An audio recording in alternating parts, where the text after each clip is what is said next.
कचहरी चौराहे से पुलिस लाइन चौराहे के बीच आज 13 मकानों को ध्वस्त किया गया। बुलडोजर की कार्रवाई हुई और उसमें से एक मकान है S6/93, यानी कि मरहूम मोहम्मद शाहिद जी का मकान, पद्मश्री मोहम्मद शाहिद जी का मकान।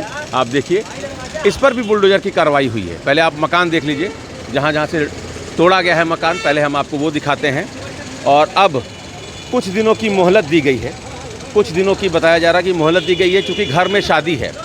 मरहूम मोहम्मद शाहिद साहब के आप उनके बड़े भाई हैं? आप उनके बड़े भाई हैं। क्या नाम है आपका? मोइनुद्दीन।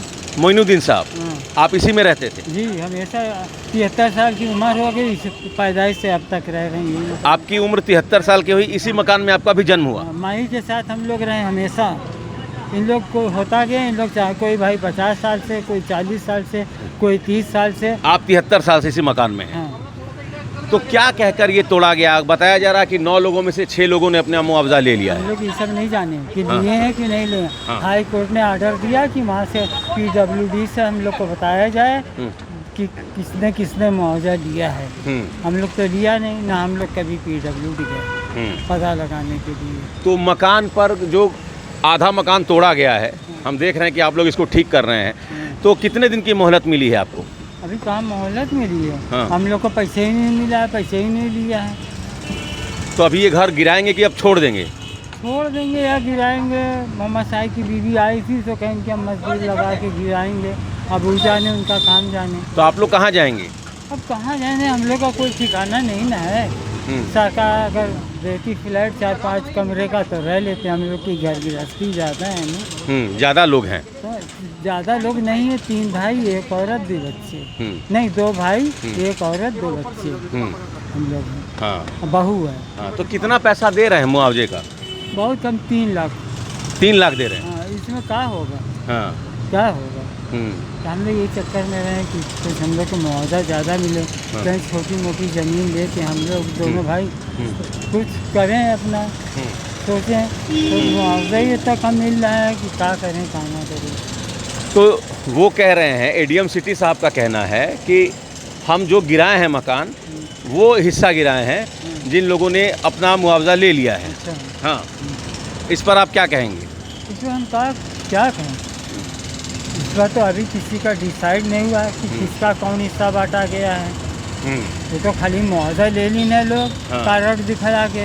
हिस्सा तो नहीं बांटा कि इधर का मिलेगा, उधर का मिलेगा, उधर का मिलेगा। तो अब आप लोग कोर्ट जाएंगे? अब देखिए, आप लोग तो कोर्ट में पहले से ही हैं ना? पहले से हम लोग। हाँ, तो अब इस कार्रवाई के खिलाफ कोर्ट जाएंगे? देखिए अब क्या करते हैं, क्या नहीं करते हैं। मोहम्मद शाहिद साहब इसी घर में जन्म लिए थे? यहीं पैदा हुए, यहीं सब हुआ, यहीं उनकी शादी हुई, हाँ। यहीं बच्चे 2 पैदा हुए उनके, सब हुआ। उन्होंने मकान बनवा लिया, कहीं की दिक्कत हो रही है। अब शादी लड़के चले जाएंगे, इन लोग के लिए बनवा दिया है, तो इन लोग इसमें रहना है। तो ये मोइनुद्दीन साहब हैं, मरहूम मोहम्मद शाहिद साहब के बड़े भाई, और बता रहे हैं मोहम्मद शाहिद साहब इसी घर में जन्म लिए थे। 9 लोगों में से 6 लोगों ने मुआवजा ले लिया है, प्रशासन का कहना है। और जो कार्रवाई हुई है वो उन लोगों के हिस्से पर कार्रवाई हुई है जिन लोगों ने मुआवजा ले लिया है। लेकिन मोइनुद्दीन साहब सवाल उठा रहे हैं कि जब हिस्सा हुआ नहीं, जब ऑन पेपर ये बात तय हुई नहीं कि कौन सा हिस्सा किस भाई का है, तो फिर आप किस तरीके से ये सोच कर कि ये हिस्सा किस भाई का है, ये हिस्सा किस भाई का है, किस आधार पर आपने बुलडोजर चलवाया? फ़िलहाल चूँकि घर में शादी भी है तो कार्रवाई अभी रोक दी गई है। अब कल को क्या होगा ये तो प्रशासन को तय करना है। लेकिन आज कुल 13 घर गिराए गए हैं। कचहरी चौराहे से संधा तक 4 लेन चूँकि सड़क बननी है, चौड़ीकरण होना है, और इसके जद में 70-75 मकान आ रहे थे, उसमें से करीब 60-62 मकान गिरा दिए गए हैं। Amit Singh, TV9 UP, Varanasi. अरे श्रीमती जी, कुछ तो सस्ता लो, बचत करो। नहीं श्रीमान जी, सब बढ़िया लो, रहने दीजिए। इसमें क्या खास बात है? थोड़े में ज्यादा स्वाद, यही तो है इसकी खास बात। वाओ मामा, क्या स्वाद है। अरे मेरे राजा, राजा और प्योर मसाला।